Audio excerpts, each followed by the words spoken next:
Now, nearly 100,000 convicted criminals have been released on parole over the last 5 years without their DNA samples being taken and recorded on the National Forensic DNA database as the law requires. Justice and Correctional Services Minister Ronald Lamola revealed this in a written reply to a DA Member of Parliament, Andrew Whitfield's question. Now, the convicts include those who committed serious crimes.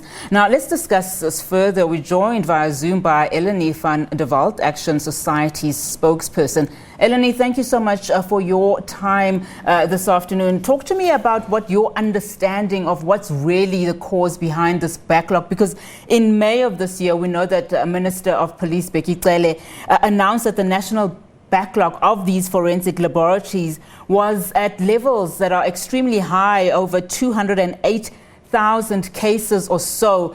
Do you think law enforcement authorities, particularly the SAPS, are taking these backlogs seriously? Thanks for the time, Unati. No, we don't think that they are taking these things seriously. I just want to make a distinction there between the DNA backlog. So the DNA backlog that you just referred to is actually DNA evidence for cases that hasn't been processed, which is over 300,000.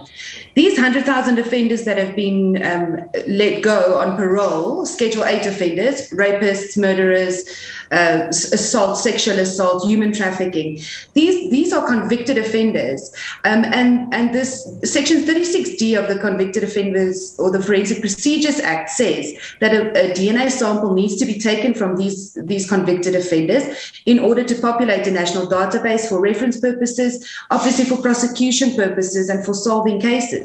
So there's two issues here. The one is the DNA backlog, which is denying victims of crime their day in court. At this stage and at this rate, it's going to take 2 to 3 years for someone to actually get a court date because of the backlog in DNA evidence. Cases are being struck off the roll. Perpetrators are being let out on bail 2, 3, 4 times. So people are not getting their day in court and they're not getting justice. And then the second part of it is 100,000 criminals being let go without taking a DNA sample of them. Now, what does this mean for victims of crime when you have these criminals released on parole, as you've just indicated, without having their DNA records on government systems? You know, Nati, DNA is one of the most effective crime-fighting tools. It's not news for anyone. All of us know that DNA is one of the best crime-fighting tools that there is. This would mean that these offenders who are serial offenders, I mean, this is serious criminals we're talking about, murderers and rapists. So it's not a question of when they're going to reoffend or if they're going to reoffend, but when. So when they reoffend, they won't be able to be linked to cold cases, and it's just going to make prosecuting them so much harder, which ultimately is robbing victims of crime from justice. So it just feels that the SAPS under the management of Bheki Cele is not making real progress, and they've got no urgent resolve to sort out this crisis in a country where we've got a GBV pandemic. It's just lip service. They're not fixing the problems. Now, as Action Society, you've written to the Presidency and the Commissioner of Police to demand the implementation of the Forensic Procedures Act. Have you heard anything back from the Presidency or the Commissioner? No, unfortunately, and we're not surprised, we haven't received any feedback from them. So we've got until about the 20th of September to get feedback from the Presidency, Correctional Services, or the Police Minister.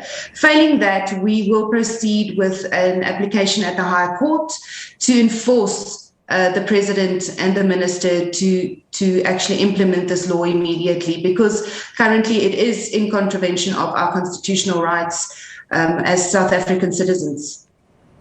What does the Forensic Procedures Act actually provide? What does it say in as far as the DNA, just the collaboration of that database say? I mean, who does the buck stop with? I mean, what happens if you contravene that act, as is the case seemingly now?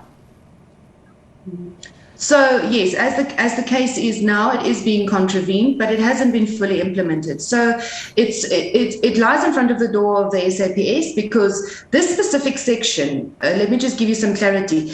The Act was introduced in 2015, but the specific section dealing with the taking of DNA samples of Schedule 8 offenders was put on hold. It wasn't implemented with the rest of the Act.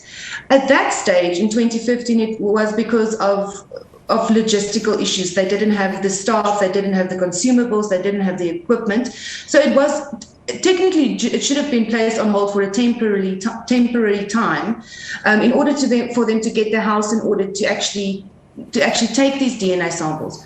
It's been 7 years and this Act has still not been implemented. It's still on ice. So there's no urgency from government, from the SAPS, from the Correctional Service to get this thing going and to actually just do what they're supposed to be doing.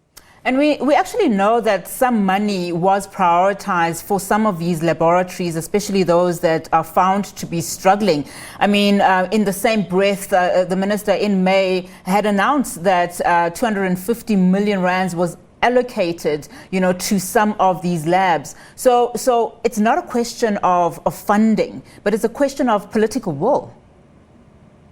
Absolutely agree. There's no shortage in funding. I mean, the new GBVF fund that they announced in February, they already had 128 million rand raised. So it's not a question of funding. I think the public sector and the private sector are more than willing to give funds to sort this problem out. But it's a lack of political will. It's a lack of accountability. It's a lack of resolve, and we're just at a point where we're saying we've had enough. We're standing on our rights and we're speaking up for the rights of victims, for people who are looking for their day in court and to get justice and peace for being traumatized. And I mean, we know that gender-based violence in this country is at record highs. I mean, we even hear of stories of children as young as 10 years old falling pregnant in this country. So one wonders then, is there a correlation, between what is happening now? I mean, one of the things that the SAPS has always been saying is that the public needs to come out and speak out against offenders. But yet when they do and these offenders are arrested, they're released without the basics being done. So surely then it's not a case of society failing itself. It's a case of those in power failing society. What kind of action would you take, should the presidency not come back to you after you've written to them through your lawyers? Well, we really hope they do. We really hope that they start realizing that you're not going to talk GBV away. The fact of the matter is we don't have a victim-based justice system. Our justice system is focused on the offender, which is completely skewed. Perpetrators are walking free to reoffend, knowing that they won't be able to be linked to previous cases. Women who are raped have to face their rapists every day walking in the street because they know that the police are just not doing their job. From station level, people not knowing how to open a docket, people who have been raped asked to investigate their own rape cases, right through to this DNA backlog.